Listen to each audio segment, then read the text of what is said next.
নমস্কার, আরও একটি নতুন ব্লগ নিয়ে আমি শিবানী সাহারাই আপনাদের সামনে এসে পড়েছি।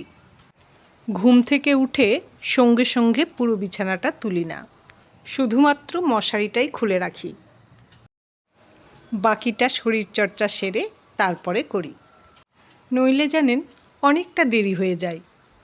ততক্ষণে ছাদে রোদ চলে আসে আর সকালের ওই সুন্দর আবহাওয়াটা পাওয়া যায় না। যদিও সকালে রোদটা শরীরের জন্য ভালো, তবুও খুব বেশি রোদে প্রাণায়াম করা যায় না।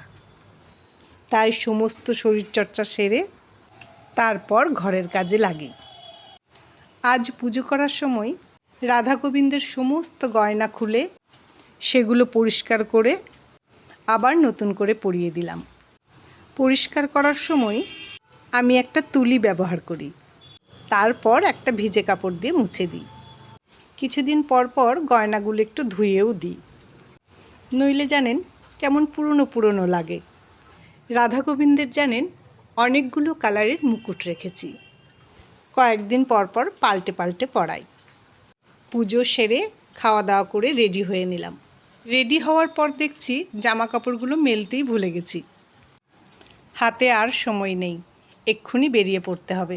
ঠাকুর প্রণাম করে বেরিয়ে পড়লাম। আজ এ পর্যন্ত।